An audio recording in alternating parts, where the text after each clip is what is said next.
یہ کہنا کہ آپ صلی اللہ علیہ وسلم نور کے ہیں،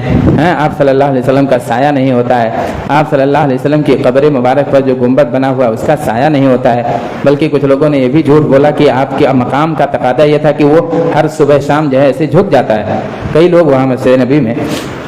چونکہ وہاں باب بقی پہ جہاں سے لوگ سلام کر کے نکلتے تھے گنبد کے نیچے ہی، وہیں عام طور سے میرا جو ایریا تھا اسی پوائنٹ پہ میں رہتا تھا،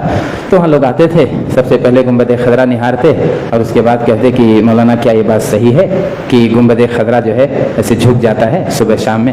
اور کچھ لوگ آتے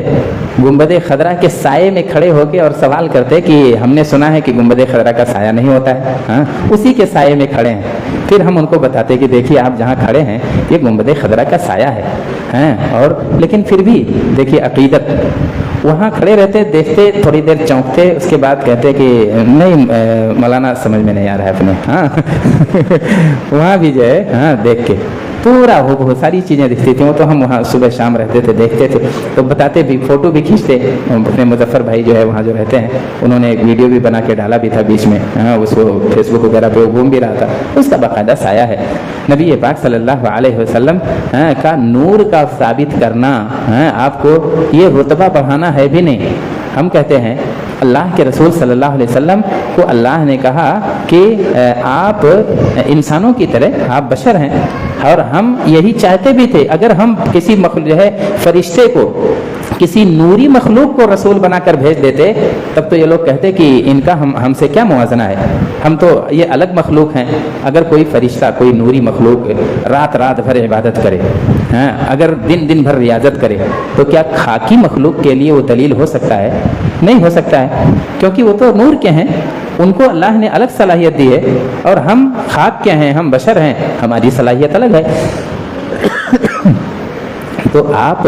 ہمارے لیے آئیڈیل تو اسی لیے تھے کہ آپ بھی بشر تھے ہماری طرح، آپ کے بھی والدین تھے،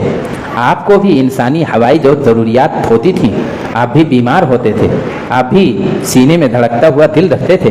آپ بھی اپنی اولاد اور اپنے بیٹے اور اپنی بیٹیوں کے وفات پر آپ دیدہ ہو جاتے تھے، آپ بھی روتے تھے۔ ابراہیم چھوٹا سا ننھا سا بچہ آپ صلی اللہ علیہ وسلم کا انتقال کر جاتا ہے، نبی پاک صلی اللہ علیہ وسلم فراق کے غم میں رونے لگتے ہیں۔ صحابہ کرام کہتے ہیں اللہ کے رسول صلی اللہ علیہ وسلم آپ وفات میت پہ رو رہے ہیں، تب رسول اللہ صلی اللہ علیہ وسلم فرماتے کہ وَإِنَّا عَلَى فِرَاقِكَ لَمَحْزُونٌ إِنَّ الْعَيْنَ لَتَدْمَعُ وَإِنَّ الْقَلْبَ لَيَحْزَنُ وَإِنَّا عَلَى فِرَاقِكَ لَمَحْزُونُونَ يَا إِبْرَاهِيمُ وَلَا نَقُولُ إِلَّا مَا يَرْضَى رَبُّنَا۔ آپ صلی اللہ علیہ وسلم نے کہا دیکھو